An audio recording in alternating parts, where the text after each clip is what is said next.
Hi, Evolve and Ascend. Hello, hello. Gonna wait a few minutes for this to populate a bit. So if you're coming on, please say hi. Hi. For those of you who don't know, my name is Jen. I am the founder of Evolve and Ascend, and I started this platform in 2013. Now, trying to be a better creative and connector and do more of these Instagram lives because they've been really meaningful and lovely, just having the opportunities to connect with you all, to share.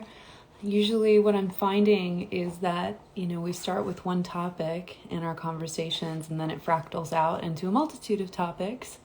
But today I wanted to talk or read from a book. So in the polls, my choices for you guys were either a book by Nicholas Roerich, which is a series of his different essays,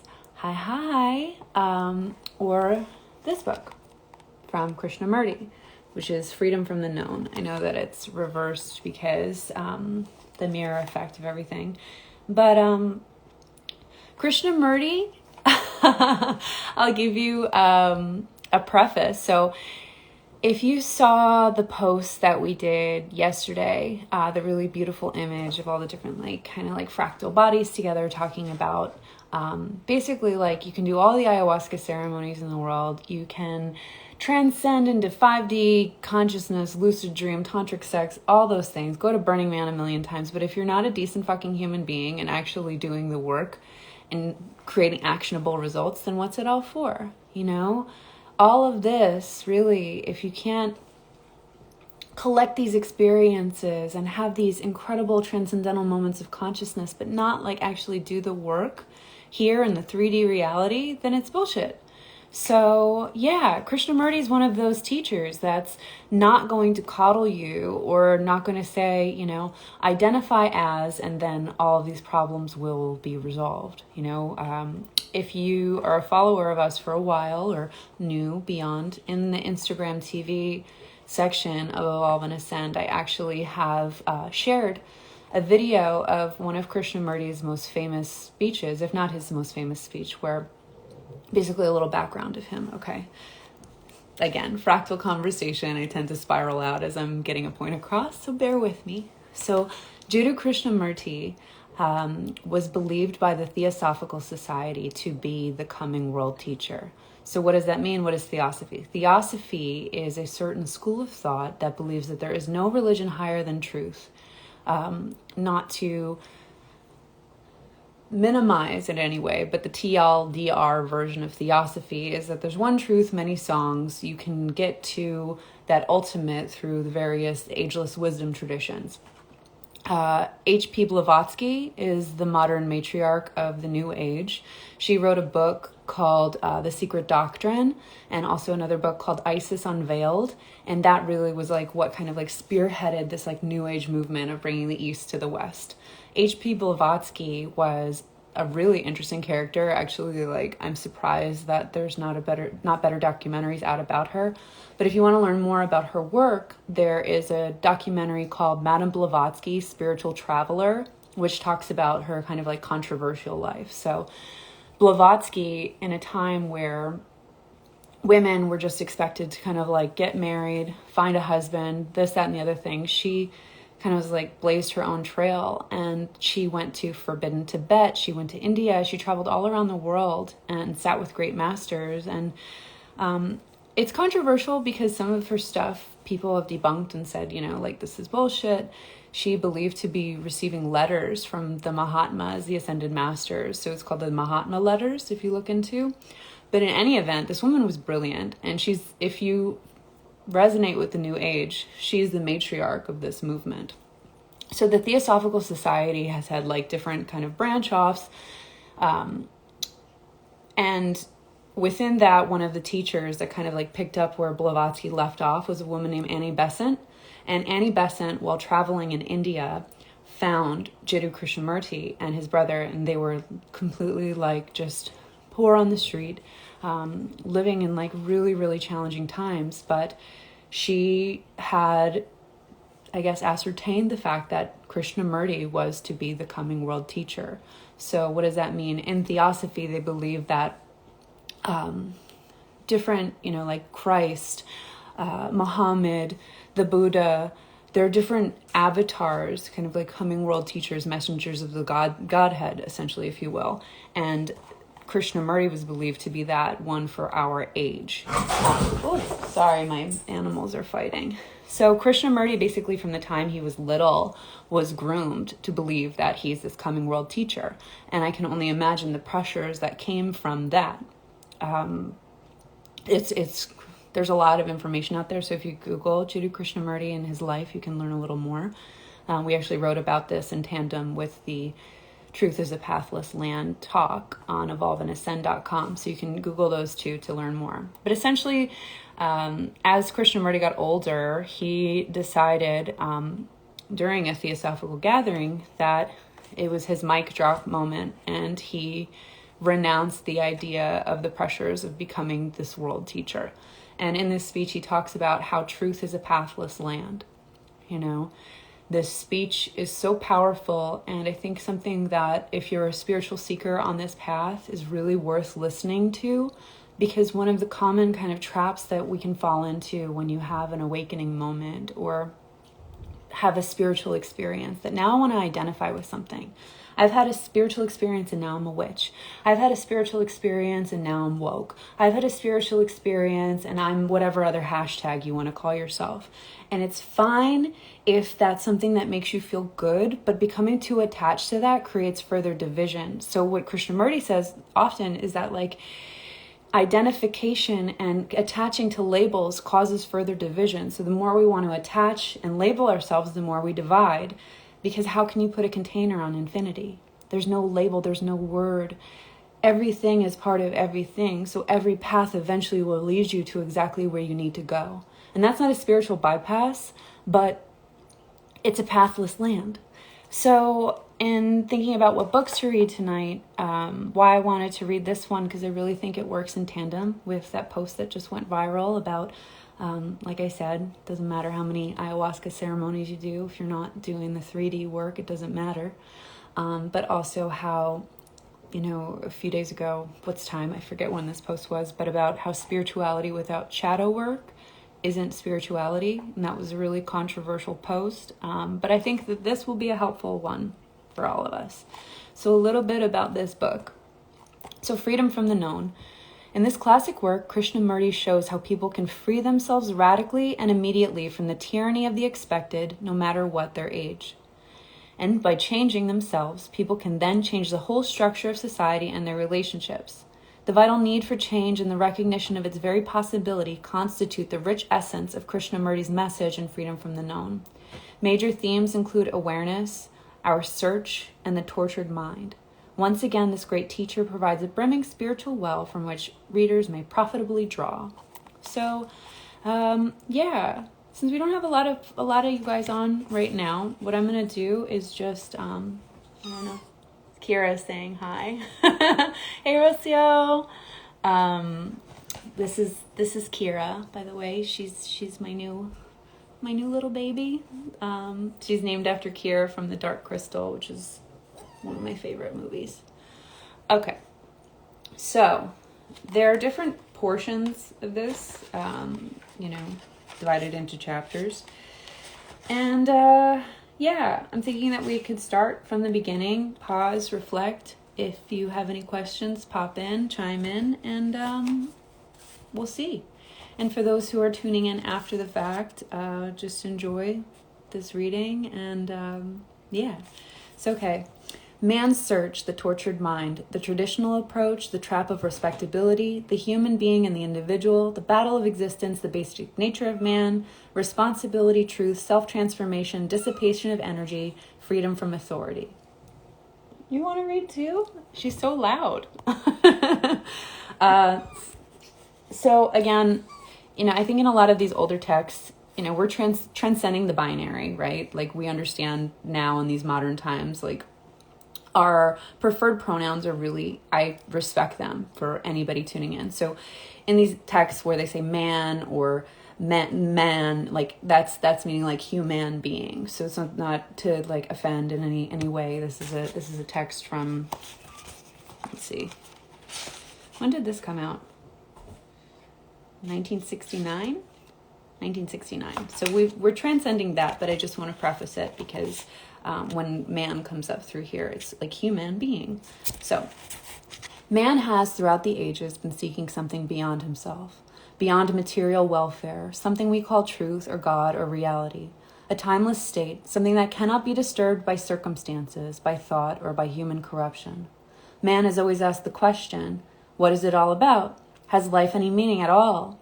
He sees the enormous confusion of life, the brutalities, the revolts, the wars, the endless divisions of religion, ideology, and nationality, and with a sense of deep, abiding frustration, he asks, what is one to do? What is this thing we call living? Is there anything beyond it? And not finding this nameless thing of 1,000 names which he has always sought, he has cultivated faith in a savior or an ideal, and faith invariably breeds violence. In this constant battle we call living, we try to set a code of conduct according to the society in which we are brought up. Whether it be a communist society or a so-called free society, we accept a standard of behavior as part of our tradition, as Hindus or Muslims or Christians or whatever we happen to be. We look to someone to tell us what is right or wrong behavior, what is right or wrong thought, and in following this pattern, our conduct and our thinking become mechanical. Our response is automatic. We can observe this very easily in ourselves. For centuries, we've been spoon-fed by our teachers, by our authorities, by our books, by our saints. We'll say, tell me all about it, what lies beyond the hills and the mountains and the earth. And we are satisfied with their descriptions, which means that we live on words and our life is shallow and empty. We are second-hand people. We have lived on what we've been told, either guided by our inclinations or tendencies, or compelled to accept by circumstances and environment. We are the result of all kinds of influences, and there is nothing new in us, nothing that we have discovered for ourselves, nothing original, pristine, or clear. Throughout theological history, we have been assured by religious leaders that if we perform certain rituals, repeat certain prayers or mantras, conform to certain patterns or suppress our desires, control our thoughts, sublimate our passions, limit our appetites, and refrain from sexual indulgence, we shall, after sufficient torture of the mind and body, find something beyond this little life. And that is what millions of so-called religious people have done through the ages, either in isolation, going off into the desert, or into the mountains, or a cave, or wandering from village to village with a begging bowl, or in a group joining a monastery, forcing their minds to conform to an established pattern. But a tortured mind, a broken mind, a mind which wants to escape from all turmoil, which has denied the outer world and been made dull through discipline and conformity, such a mind, however long it seeks, will only find according to its own distortion. Sorry, my cat is meowing. Give me 1 second. Come here. Okay. Hope you're all still following along. We'll pause at the end of this chapter and reflect a little bit. It's long, so maybe I'll pause in a few pages and you can chime in and say what's coming up for you. So, yeah, we're on 11. There's 20 pages. So, and again, chime in if you have any questions or anything's coming up for you. I'm here. I'm listening. So back to the book. So to discover where there actually is or is not something beyond this anxious, guilty, fearful, competitive existence, it seems to me that one must have a completely different approach altogether. The traditional approach is from the periphery inwards, and through time, practice, and renunciation, gradually to come upon that inner flower, that inner beauty and love, and in fact to do everything to make oneself narrow, petty, and shoddy, peel off little by little, take time, tomorrow will do, next life will do. And when at last one comes to the center, one finds there's nothing there, because one's mind has been made incapable, dull, and insensitive. Having observed this process, one asks oneself, is there not a different approach altogether? That is it not possible to explode from the center? The world accepts and follows the traditional approach. The primary cause of disorder in ourselves is the seeking of reality promised by another. We mechanically follow somebody who will assure us a comfortable spiritual life. It is a most extraordinary thing that although most of us are opposed to political tyranny and dictatorship, we inwardly accept the authority, the tyranny of another to twist our minds and our way of life. Boom. That's a good point right there. Spiritual anarchist, I guess it can say I kind of am sometimes. So if we completely reject, not intellectually, but actually, all the so-called spiritual authority, all ceremonies, rituals, dogmas, it means we can stand alone and are already in conflict with society. We cease to be respectable human beings. A respectable human being cannot possibly come near to that infinite, immeasurable reality. You have now started by denying something absolutely false, the traditional approach. But if you deny it as a reaction, well, you have created another pattern in which you will be trapped. If you tell yourself intellectually that this denial is a very good idea, but do nothing about it, you cannot go any further. If you deny it, however, because you understand the stupidity and immaturity of it, if you reject it with tremendous intelligence because you are free and not frightened, you will create a great disturbance in yourself and around you, but you will step out of the trap of respectability. Then you will find that you are no longer seeking. This is the first thing to learn, not to seek. When you seek, you are really only window shopping. So I highlighted this area. So I guess from here, maybe I'll read this last little passage. We can pause, chat a little bit. So the question of whether or not there is a God or truth or reality or whatever you like to call it can never be answered by books, by priests, philosophers, or saviors. Nobody and no thing can answer the question but you yourself, and that is why you must know yourself. Immaturity lies in the total ignorance of self.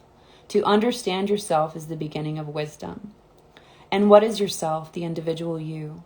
I think there is a difference between the human being and the individual. The individual is a local entity, living in a particular country, belonging to a particular culture, a particular society, a particular religion. The human being is not a local entity. He is everywhere. If the individual merely acts in a particular corner of the vast field of life, then his action is totally unrelated to the whole. So one has to bear in mind that we are talking about the whole, not the part, because in the greater the lesser is, but in the lesser the greater is not. The individual is the little conditioned, miserable, frustrated entity satisfied with his little gods and his little tradition, whereas a human being is concerned with the total welfare, the total misery, and the total confusion of the world. Whew, Krishnamurti. So, if you're just tuning in, I'm reading the first chapter of Freedom from the Known by Jiddu Krishnamurti. Really, the theme of this book, there are many overarching themes in this. It's a great read. It's really short, so if you decide to buy it, I'd recommend it to recap. But really, it's about establishing sovereignty. So what does it mean to be sovereign? It's self-governing. It's being in the driver's seat of your life. So often on this path, it's easy to get lost in an idea and attached to an idea. This is the answer. This is everything. This is the means. This is the way. This is the gate. This is the door. But really, what it can be like when you're traversing this path is like a hall of funhouse mirrors, where everything's still you. It's just a distorted reflection of that you that causes you to see things in a different way. And there's a freedom in being able to sit with and hold all the different perspectives and not get completely attached. It's funny, yesterday I was having a conversation with a friend of mine about a new book that I'm working on that really talks a lot about death. And he had been asking me, what my stance is on death, if I believe in an afterlife or what that means to me. And, I said, I'm not sure. In writing, following the process of like a thesis, antithesis, and synthesis. Thesis, antithesis, and synthesis. Say that 5 times fast. It's important because, you have a general idea, you have a rebuttal to that idea, and then you have the incorporation of both.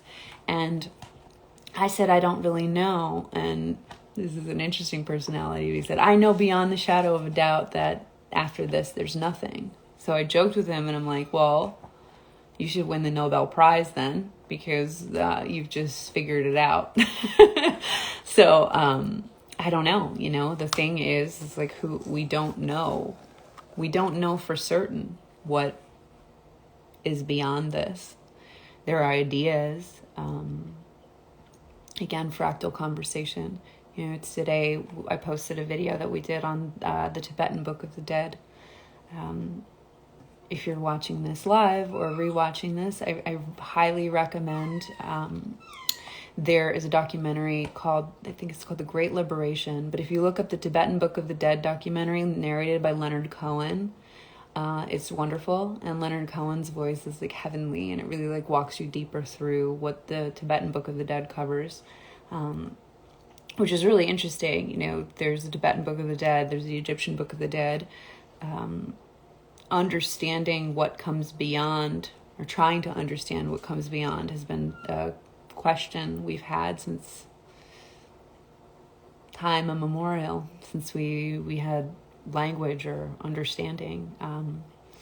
But so, right, it's so good. His voice, and can you hear her? She's just going on and on.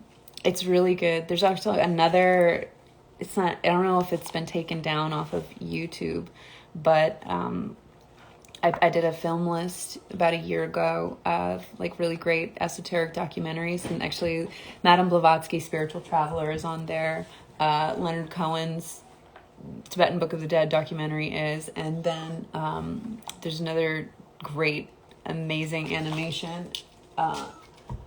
It's the Kemetic Story of Creation, and it's spelled Kemetic. So the word for Egypt in the time before was Kem, which meant land of the black earth. So like alchemy and chemistry were believed to both come from Kem's cradle of civilization. So if you look at the Kemetic creation story, it's a beautiful animation with the most soothing voice to listen to. And it talks about, how from nothing something was created, and how the netters emerged from the infinite source.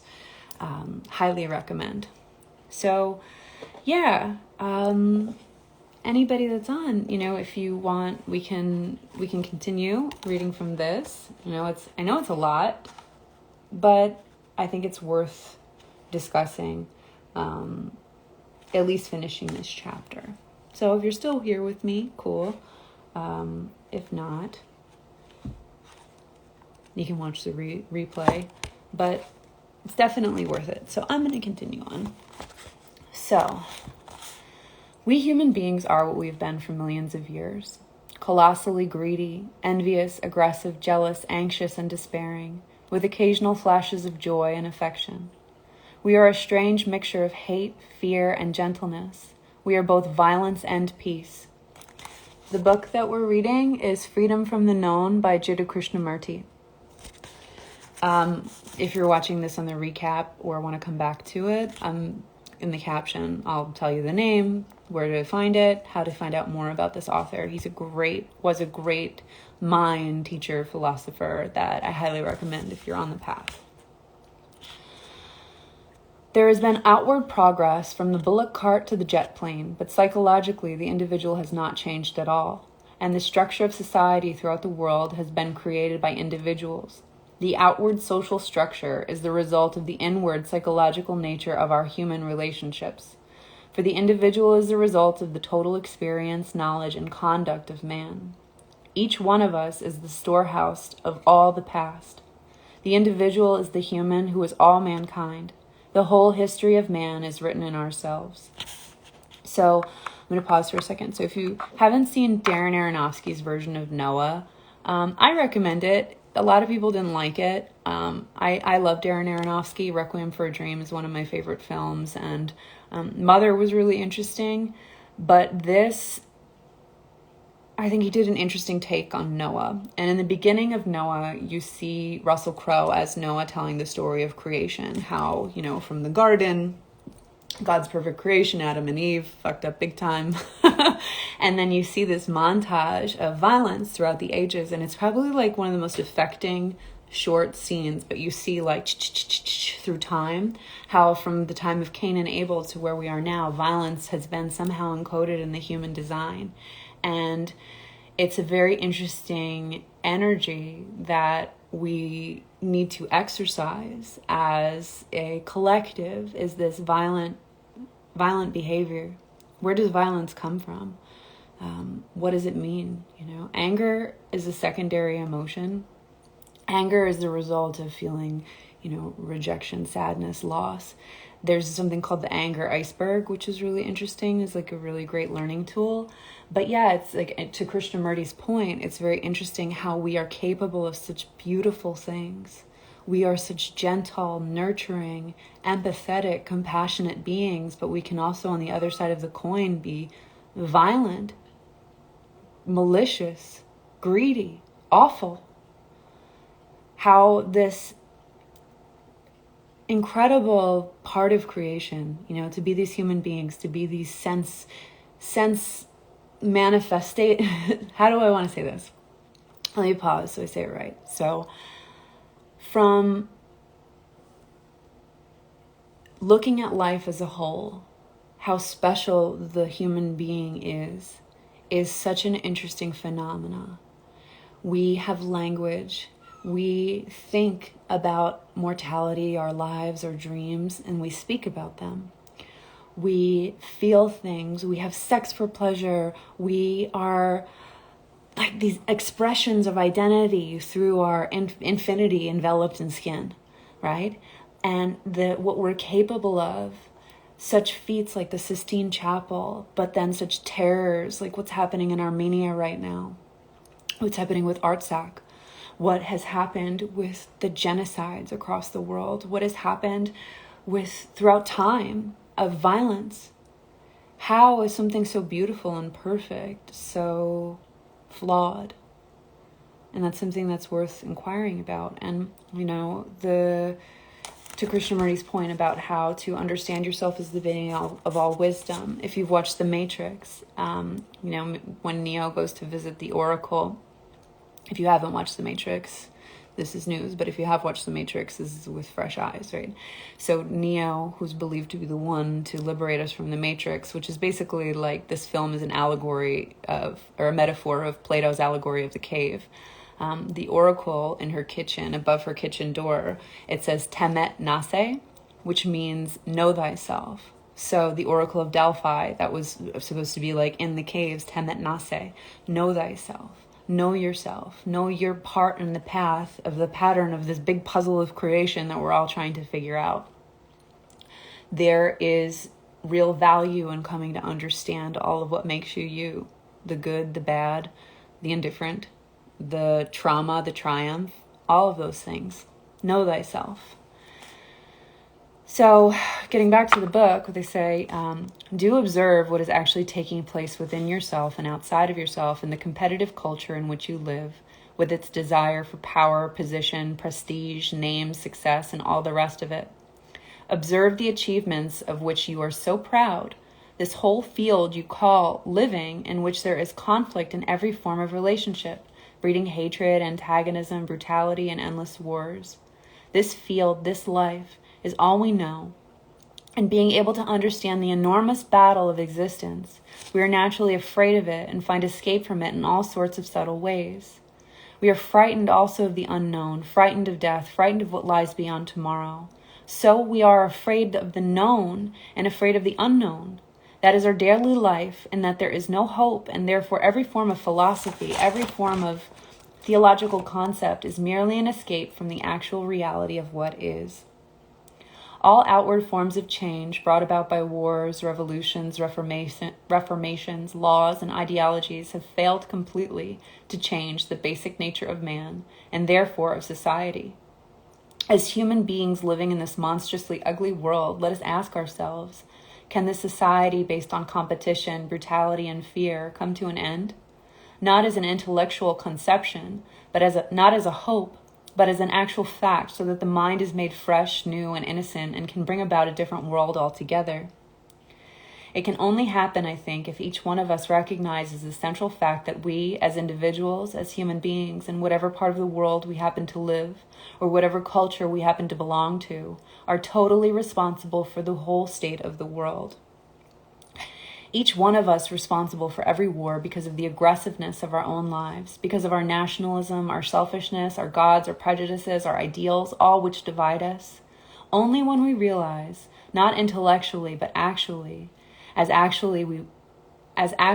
we would recognize that we are hungry or in pain, that you and I are responsible for all this existing chaos, for all the misery throughout the entire world, because we have contributed to it in our daily lives and are part of this monstrous society with its wars, divisions, its ugliness, brutality, and greed.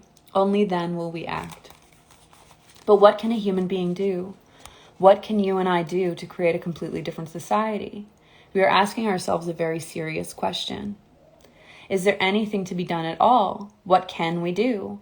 Will somebody tell us? People have told us. The so-called spiritual leaders who are supposed to understand these things better than we do have told us that by trying to twist and mold us into a new pattern, and that hasn't led us very far.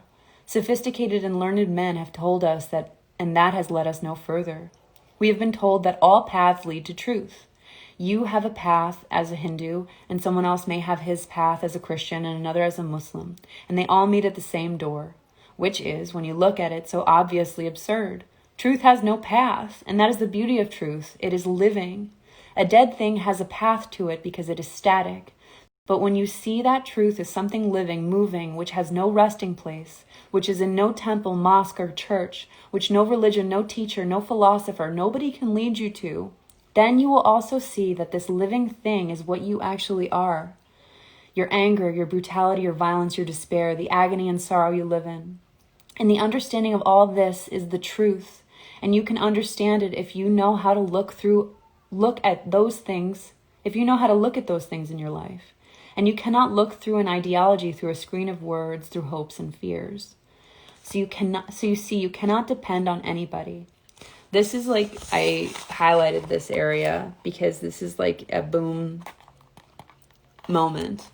And I'll pause and offer a little reflection to it when I finish. But so you see that you cannot depend upon anybody. There is no guide, no teacher, no authority. There is only you, your relationship with others and with the world. There is nothing else. When you realize this, it either brings great despair, from which comes cynicism and bitterness, or in facing the fact that you and nobody else are responsible for the world and for yourself, for what you think, for what you feel, how you act, all self-pity goes. Normally we thrive on blaming others, which is a form of self-pity. Can you and I then bring about in ourselves, without any outside influence, without any permission, without any fear of punishment, can we bring about in the very essence of our being a total revolution, a psychological mutation, so that we are no longer brutal, violent, competitive, anxious, fearful, greedy, envious, and all the rest of the manifestations of our nature which have built up the rotten society which we live in our daily lives? It is important to understand from the very beginning that I am not formulating any philosophy or any theological structure of ideas or theological concepts. It seems to me that all ideologies are utterly idiotic. What is important is not a philosophy of life, but to observe what is actually taking place in our daily life, inwardly and outwardly. If you observe very closely what is taking place and examine it, you will see that it is based on an intellectual conception, and the intellect is not the whole field of existence. It is a fragment, and a fragment, however cleverly put together, however ancient and traditional, is still a small part of existence where we have to deal with the totality of life. And when we look at what is taking place in the world, we begin to understand that there is no outer and inner process. There is only one unitary process, that it is a whole, total movement, the inner movement expressing itself as the outer, and the outer reacting again on the inner. To be able to look at this seems to me all that is needed, because if we know how to look, then the whole thing becomes very clear. And to look needs no philosophy, no teacher. Nobody can tell you how to look, you just look. Can you then, seeing this whole picture, seeing it not verbally but actually, can you easily, spontaneously transform yourself? That is the real issue. Is it possible to bring about a complete revolution in the psyche? So it's kind of interesting. And I thank you all for tuning in tonight, knowing that the debates are going on, that you're here, you know. It's interesting to ponder and meditate on these ideas as the election nears. Whatever the outcome may be, it's going to be an interesting time in November. Wherever you fall on the political spectrum, I hold no judgment. I only wish for this time to reveal how powerful we are as individuals. So whatever happens, right? Whatever happens next, it shouldn't take away from our individual abilities as sovereign creators in the world to say, okay, well, this was that result. So now what am I going to do to make an impact on the world in whatever way I can? How can I show up in the best way possible? How can I be there for my community? How can I be there for my friends? How can I be there for my family? How can I be there for my loved ones? How can I be there for the world in a way that creates impact and I'm not left feeling paralyzed from the collective manifestation of who is governing us at the moment? A few weeks ago, I went to see the premiere of the latest Thrive movie. It's called Thrive 2. Thrive, the first one, went viral. It came out in, I think, 2011. It was like seen all over the world by like 90 million people. It posited some really interesting ideas of how we can create regenerative society and move away from the top-down model into a more like sacred model. And the second film, I'll save my opinions, but I will say, you know, the thesis of the synthesis of their thesis is that, you know, we have to be self-governing and sovereign. And it's really interesting to consider what that could look like, but to also be realistic is like, are we actually there yet as a society? How can we get there? Or is it just a Sisyphean continuing to push a rock up a hill and never getting anywhere? You know, a friend of mine had asked what my thoughts were of the film after it ended, and my response was that there's a reason why Lord of the Flies is required reading in high school. And I think there's a reason why, like, Krishnamurti, you know, it's a really like intense, him coming in real strong about like humanity's flaws and fucked upness and how we are like violent, greedy, wanting to attach to ideas. But it's good to sit with and hold all of these things. And it's hard.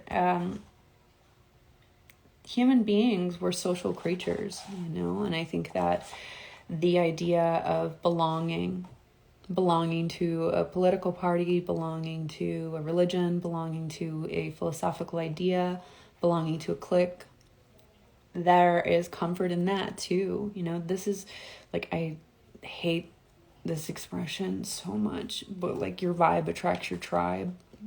Like, tribe is just like such a word that we shouldn't be using, especially white people. But the idea of like finding your finding the others, right? There's value in that because there's comfort in being able to sit in a room with like-minded souls and seekers that can speak the same language as you, and you can share ideas and not feel crazy about being like, oh my God, my dreams, my synchronicities, my imagination, my that. But there's also value in being able to relate to those you don't agree with, and find empathy and understanding. 2 or 3 summers ago, I don't remember when it was, I took a friend of mine to have a session with sacred toad medicine, which is, if you watch the plant medicine talk that I did, talked about Bufo alvarius, which is a Sonoran desert toad. They excrete a chemical called 5-MeO-DMT, and when you smoke it, it basically gives you instant samadhi. Mike Tyson talked about his journeys on Joe Rogan. It's a real, what I'd imagine is closest to having a near-death experience. So I had taken a friend of mine who was interested in having that experience, and it was wonderful for him. I sat and held space, and then, Kambo is the frog. So Kambo is not psychedelic. Kambo is actually purgative. So you receive Kambo, I don't know if you can see it, but where I got it was like on my arm right here. So they burn dots on your arm, and then the Kambo will go over the dots, and then you get really hot and purge, and you can swell up. Your face actually can swell up, so you look like a frog. But it's really good for the lymphatic system. But it's not psychedelic, it's not psychoactive, it's like a purgative. Bufo is the world's strongest psychedelic medicine. Bufo, to me, is something that I know a lot of people in the space that work with it and have had really and great therapeutic transcendental experiences, but this is not a game. It is not a toy. It is not something to take lightly. It's not something to look on the dark web and say, oh, I want to try this. Absolutely not. Bufo is no joke. You literally, all that is corporeal dissolves, and you are in the void of emptiness. A friend of mine who's a master alchemist explained to me how, this is somebody that's a master alchemist. He kind of went blank and was like, this is not a joke. Not something that he recommends either, because you are in the stillness of nothing. And when somebody tries to explain that to you, it's really hard to wrap your head around, what does it mean to be in nothing? And it means, imagine a starless sky, complete silence, being held in the womb of creation, and all that's you is no longer. Your name, your identity, all of these things are gone. You don't know where you end and the universe begins, and you're completely dissociated in another realm. And the thing about it is it only lasts about 10 minutes, but when I tried it, and I worked with a professional who's actually a doctor. He actually, his background is in psychotherapy, and then he went into the medicine space. I remember I came out of it and was like, oh my God, I'm crying hysterically, saying, oh my God, how long did you guys have to hold space for me? I thought I was gone for 5 hours, and I was gone for 10 minutes. This is just this fucking scene out of Beetlejuice where they open a door and go into Sandworm Land, and it's only 2 minutes in Sandworm Land, but on the other side of it, it's hours. So I don't even know how I got there. How did I get there? Oh, my point being was that, so talking about my friend who had this experience with Bufo, then a few weeks later, we had to go to a charity fundraiser for our friend's thing, and it was at this kind of local Jersey fishing club stuff, and it's we're just hanging with normies, whatever that means, and he had a moment where he just felt he couldn't relate to anybody and just didn't want to be there. And I've had those moments too of being oh my God, that spiritual elitism comes in. We're I just can't even relate to these muggles. And it's no, that's the work. That's the real work, is that being able to be on this path and have these experiences and receive these insights, but still be able to be loving to everybody and to have empathy for everybody and to communicate and not hold judgment. There's someone behind you. Yes. My little kitty. Yeah. That's the stuff, right? So I had a point and I lost it for a second. Shit. What was I gonna say? Distracted by the animal party that's going on behind me. My dog is rubbing his ass on the floor, and my cat is just sitting behind me, tuning in. So yeah, the real work is being able to relate to everybody. to not put yourself on a spiritual pedestal, right? I found my point. So, fishing club in Jersey, yes. Belmar Fishing Club. So, my point being, I remember I went to Tibet a few summers ago. Do you want to hear about the journey? My favorite podcast I ever did about it is on Jim Perry's podcast called Euphomet, Euphomet, Sacred Mountain. So if you Google that, Euphomet, Sacred Mountain, I talk about that wild trip. And the fact that I wound up there was really crazy in the first place. I invited myself along to Nepal thinking that I was actually going to India, and somehow wound up going to Mount Kailash, which is like one of the most sacred sites in the world. But the point is, I remember sitting on the bus in Tibet on our way to Kailash and talking to a friend of mine who was a Vajrayana Buddhist, and him saying that the preciousness, the rarity of being a human incarnated into earth, that has somehow stumbled upon a spiritual path, being a human being incarnated on the earth who stumbled on a spiritual path that can somehow relate to and find resonance with the words, the rarity, the preciousness of that is it's like a 1 in a billion chance. The fact that we're here on this path, receiving this information, taking this all in, I mean, not to spiritually bypass and be like, random's never random, but that we're all here and having this conversation and being able to like relate to one another. The preciousness of that is so rare. Imagine how many lifetimes you've had to traverse and go through to get here, to go from the whatever, like a cell in the ocean, to being able to receive and sit with different traditions and be like, yeah, okay. Or to be sitting and talking about Krishnamurti, and, you know, if you've listened to other ones, we're sitting and talking about the Tao. The preciousness of that is such a fucking gift. And that was the thing, you know, in this instance with my friend and I having this discussion at the fishing club about the preciousness of having a transcendental experience or being able to touch infinity, how rare that is, and how grateful we should be for those things and not have it put us on a pedestal where all of a sudden now, like, I can't relate to a muggle, or like, oh God, how pedestrian. It's like, come on, take this preciousness that you've experienced and like ask people how they are and what they need or what support they need. You know, you don't have to pick up the Gnostic Gospels or Krishnamurti's Freedom from the Known to try and enlighten someone.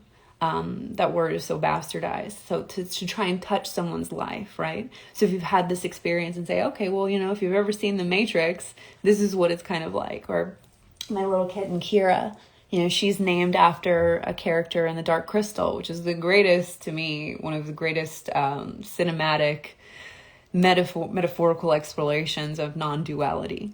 Or if you say, like, watch the OA or watch this, you know, whether it's pop culture or a philosopher or a song, find ways to relate to everybody in the language that speaks to them, and don't put yourself on a pedestal, because really we all emerge from and return to the same thing, which is this unknown field of everything, which you can dance with on Bufo, and it can be overwhelming. It was for me, at least. I just remember coming out of that experience with Bufo and looking down at my skin and seeing the freckles on my arm and seeing my weird hand. I have weird fingers, so like I remember seeing them and like looking at how fragile and impermanent this vessel is. And wherever we go after this, I personally, like in my own candor, it's easy for me to go into the astral and to go into these ineffable spaces and be like, oh, that feels good. That's familiar. I can hang out here. What's not easy is to be a human and to be in this meat suit and to deal with three-dimensional things and to walk with my feet on the earth and feel okay all the time. It's easy to be in this dance with reality and the cosmos and the galaxies beyond. What is not easy is to be in form and to really like sit with, what does my humanity mean? How can I be a good human? Am I doing enough? Am I a good enough friend? Am I putting out enough content? Am I being too vulnerable? Do I just suck? These are all the things that we go through. I mean, not just I, like all of us. I think we all wrestle with these things of like enoughness and what does it all mean? And why am I even here? And there's beauty in embracing the unknown parts of that and accepting the beauty of the mandala that's you. Because, if you know in Tibetan Buddhism, they make mandalas, and there's a really beautiful documentary series, Baraka, which is the first one, and Samsara is the accompanying one. Those other two I would totally recommend you watching. And they're these non-narrative, non-linear visual meditations on life. And you'll see in Samsara monks that'll tirelessly spend their days just putting together these mandalas with these little pipettes of sand, and they form these beautiful patterns, and when they're finished, they're the most beautiful things that you'll ever see. So detailed, so gorgeous, so wonderful, like you. And when they're done, they'll wipe it away as an exercise in non-attachment. So looking at yourself as like this beautiful mandala that's here, and all of your beauty and all of your imperfection and every little perfect cell put together for this small amount of time that eventually will then just return to its source. I hope this is all good and offering some comfort. I know, again, our non-linear chats, but really my point being in all of this and these talks and just connecting with everyone is to just offer comfort that no matter where you are on the path is pathless and you'll arrive where you need to be, and that there is no better than, worse than. I've hit this peak because I've hit every little button or those like cards where it's like you buy 10 coffees, you get the 11th one free. So, like, doesn't matter if you've done 1,111 ayahuasca ceremonies. Like, there's no fucking medal that you get at the end of this if you can't be kind to your fellow human beings. I don't know what my North Node placement is, Rocio. I have to maybe send you. I am an Aries sun, Pisces moon, Capricorn rising, if that's of any help at all.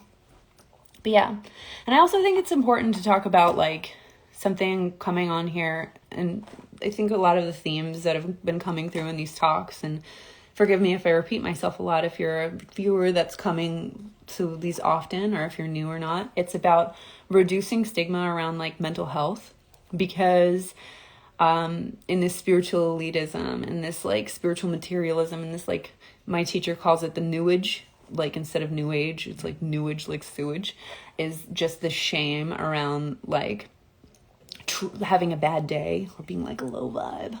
And I just think that there needs to be conversations around mental health and spirituality, and how like it's okay to have bad days and to be processing things.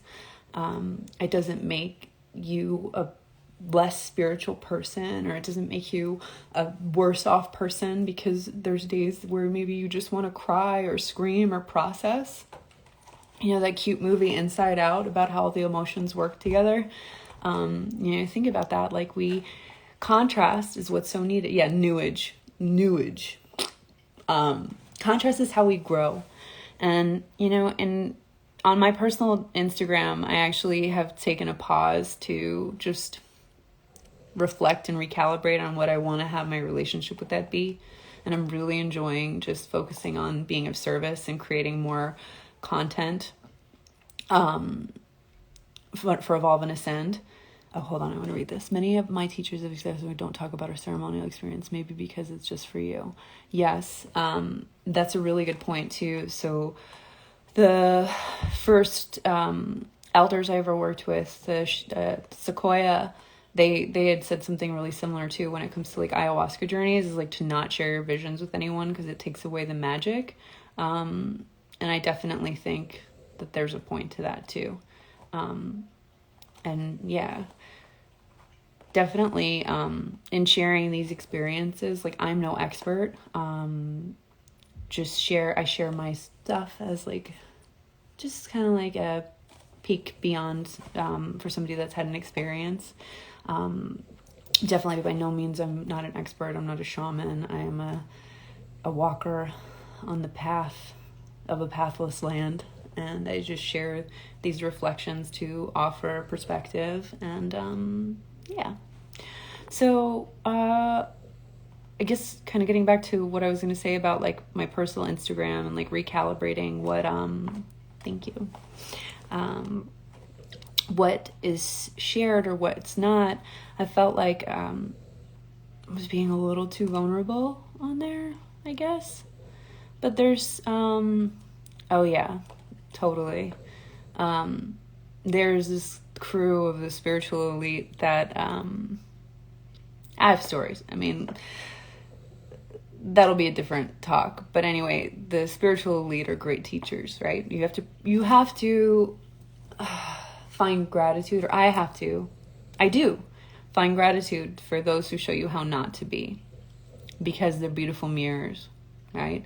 It's like the entire universe is a great theater of mirrors. You see a reflection in the funhouse mirror that's like, oh, I don't want to be that. No. And how else can you know not to be that unless you see that and say, okay, that's not for me. That's not what I'm putting out into the world. It was funny because I had, I don't know. We'll talk about it another time. But all that to say, I don't know what the next point I was going to make was. Other than that, mental health. So yeah, something that I've struggled with a lot and talked openly about on my personal Instagram was just like some of my own struggles with like post-traumatic stress and fucked up family stuff. And I just think a lot of us have stuff that we're going through that can feel like shameful, and there's no shame around that stuff. So I'll offer this here by saying that there ain't no shame of any of the hard stuff that you've gone through here. This is a safe space where there is no judgment. Even like I have like my whatever snarky remarks about the new age stuff. It's like I still got love for all that because they're all great teachers. But here, you're not going to find the like spiritual bypass, gaslighting, bullshit shit that a lot of these spaces that are just like, yeah, like living like a high vibe life.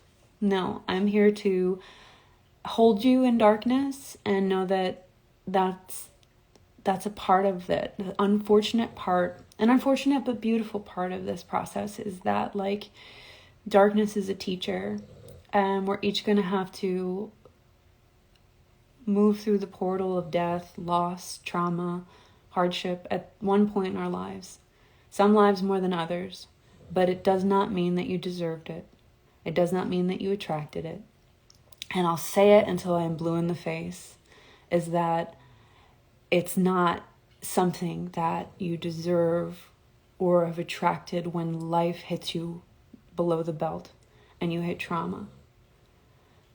I think a lot of my contention with this comes from, I grew up with my grandmother was an occultist, and she read Crowley and like was really into like some of like the darker stuff. And I take Crowley with a grain of salt. He's a controversial figure, but again, all great teachers in the funhouse mirrors of this world that we're surfing through. When she died, my grandfather remarried a woman that was like really into the new age stuff. And when I was 15 or 16, no, I think it was 15, she took me to go see Abraham, Esther Hicks. And it was before Abraham stuff really kind of like blew up, before like social media, like when I was in high school, this was like the 2000s. I'm 35. So, oh my God, 20 years ago. It just aged me. Whatever. Who cares? Anyway, I remember going, and it was like really awesome to watch Esther channel and to witness this transformation or talking in a different voice. But I was really upset by the Q&A at the end as me as like a 15-year-old, and people were asking about like why their child was sick, or why their child had Down syndrome, or why this or why that. And the answers were like, dude, really? And it like really upset me. And it's the same thing that I offer when like I'm not a Marianne Williamson fan, and I actually have like gotten into arguments with some of my friends that are, because you know she believes every single disease is a spiritual disease, or like she had some quote that was just like bonkers, where I was like, okay. And a friend of mine lost his 3-year-old baby to cancer, and Marianne saying a quote like that is like a super violent thing to say to somebody that's like, well, why would a 3-year-old who's this pure spirit attract that? Or what within their spirit is like, you know, whatever that is. So that's the rub with these things. When you make you paint such a broad statement of like all disease is just a spiritual disease, but why would a 3-year-old get sick and die, you know? Or all this, that, and the other thing, like, it's just these blanket statements are not based in reality, and reality is chaotic, and reality has darkness, and reality has violence, and reality has all these things that we were talking about in this book. But in understanding that and accepting that, it's how we move through it and don't just like kind of spiritually bypass it away. So meowing. Thank you for coming to my TED Talk. But yeah. Oh, gosh. But again, talking in circles, here we are is like great teachers, great perspectives to hold, great being able to say like, okay. And I can agree to disagree, and to also see what holds up and hold on to that, and then to discard what doesn't, right? With anything, and to just like hold it with love, you know, even when I like talk shit or I'm like, just like, I'm not a fan of that. It's like, I still have respect and appreciation for the lessons that come. Hello. Who's saying hi? It's a funny one. But yeah, so lots of lessons, lots of learning. Truth is a pathless land.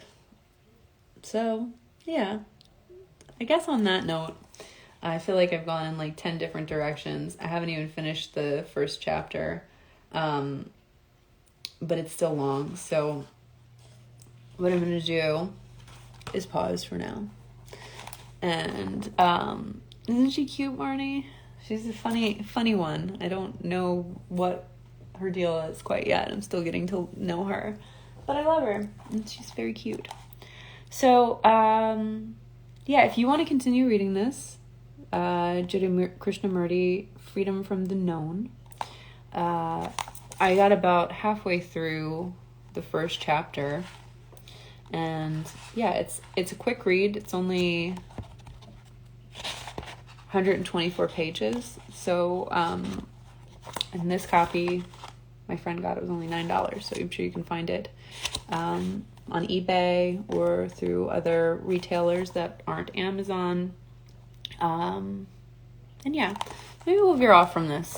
And before I go, if you have any questions, or if there's any topics that you'd like to talk about next time, or if there's anything that would be like comforting or of service, please feel free to chime in. If you're watching this after the fact, feel free to comment.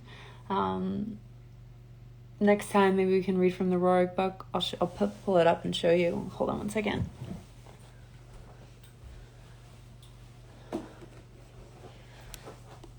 So if you didn't catch the poll, this was the other one that we were going to read from. Thank you, Rosso. Thank you for being here. Am I pronouncing your name right? I don't want to continue pronouncing it incorrectly. If you could let me know phonetically, just so that I can respect that. It's a beautiful name. I just want to be able to pronounce it correctly. I don't know, maybe I'll read from this too. Does that feel good? I mean, there's only 7 of you guys here. Might be good to just like pull one from here, because they're kind of like complementary teachers, Rorik and Krishnamurti. There's actually really, oh, I love that. That's beautiful. That's a gorgeous name. Wow. So yeah, Krishnamurti and Rorik. So Rorik was involved with the Theosophical Society. Thank you. Thank you for being here. You're precious. There's a documentary about Rorik called Eye of the Phoenix, Secrets of the Dollar Bill. And it's believed that Rorik actually had a relationship with FDR, and he's responsible for the crafting of the back of the dollar bill. So I'm not leading you on any conspiracy theory rabbit holes. Rorik's work is really beautiful. And his whole kind of... So like, you know, Krishnamurti's talking about how not to attach to ideologies, things like that. But Rorik really had like an emphasis on peace. So this is called the Banner of Peace. He was like total wizard of a man, spent a lot of time in Tibet. But his whole thing was that the cornerstone of the new civilization should rest upon beauty and wisdom. So a lot of his stuff is emphasis on that. It's really beautiful. The Rorik Museum in New York is awesome. He has some of my favorite paintings. He and his wife, their work is gorgeous. If you Google Nicholas Rorik and like the Cosmic Mother, the Mother of the World, there's a painting that I think you'd see and find familiar. His work is really, really beautiful. Actually, I'll show you on my fridge. I should adjust this postcard anyway, but this is one of his paintings. Hold on.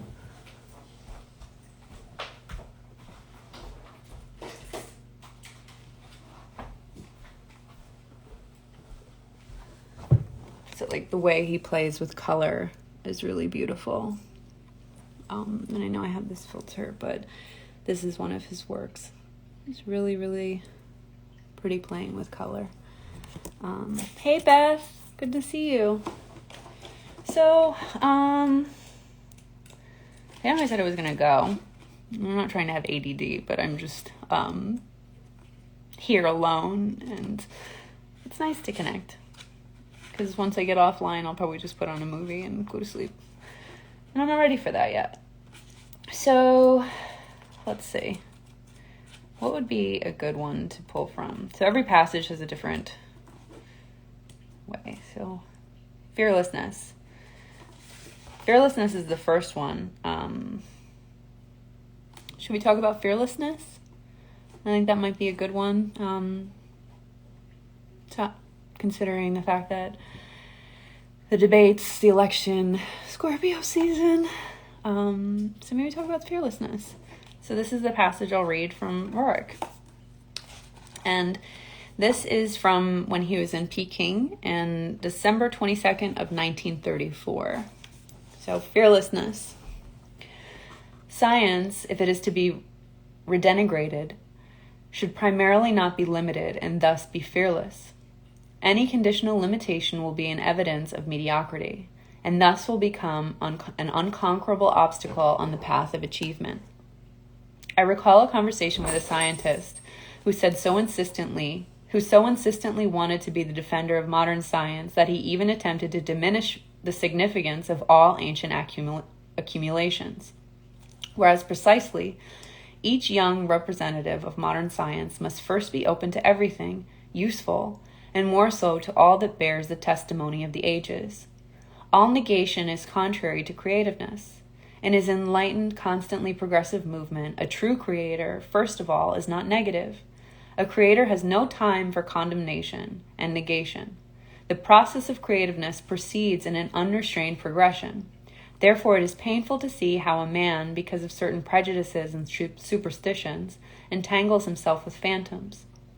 In order that no one might suspect a scientist of being old-fashioned, in his fear he is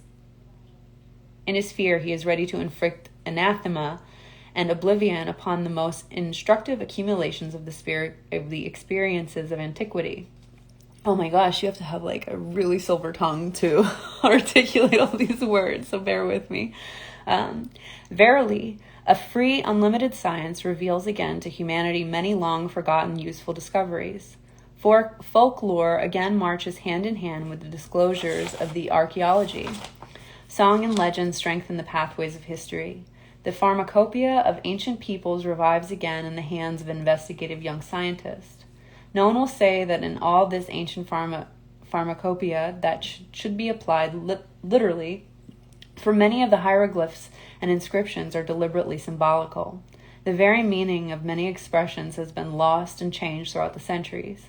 But the experience of thousands of years nevertheless offers an unlimited field for useful research. Thus, much of that which is forgotten must be rediscovered and benevolently explained in contemporary language. Turning to archaeology, we see that many excavations of recent years have astonished us by the refinement of meaning and forms of numerous, often fragmentary remnants.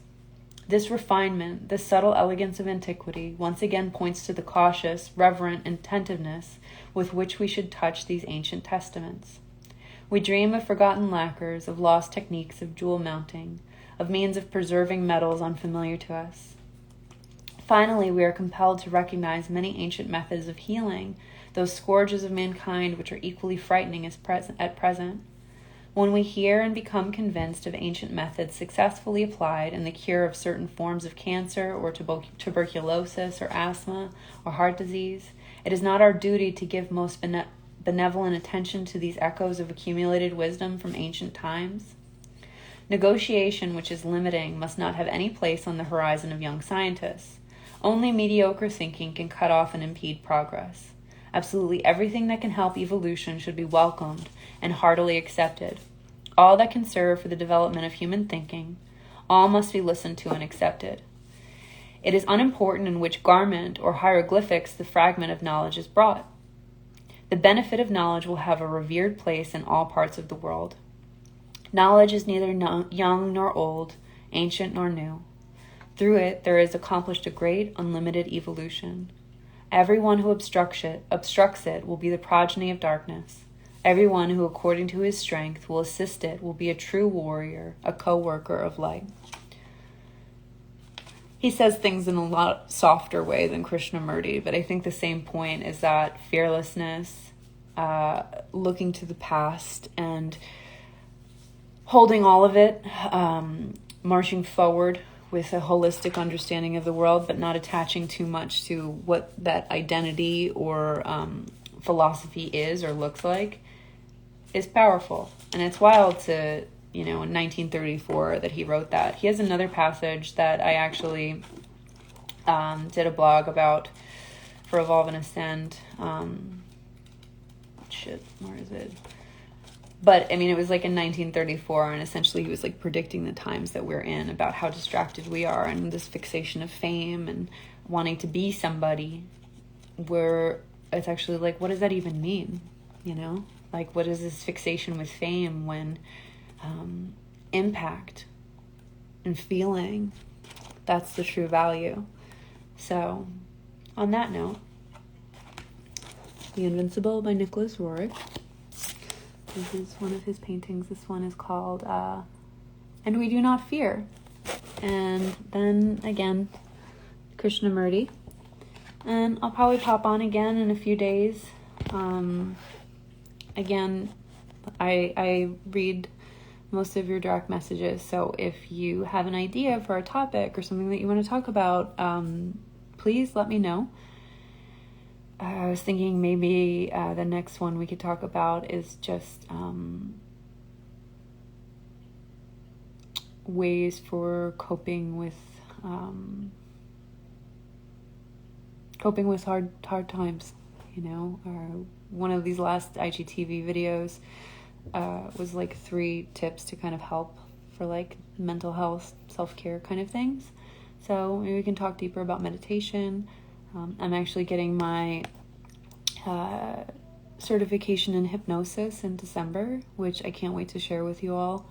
I plan to offer a lot of sessions in as a Dharma offering, so that's a little thing that's on the horizon. So yeah, lots of good things. Happy to be here. I love you all. Thank you for tuning in, and I hope you have a good rest of your night. So much love, and talk soon.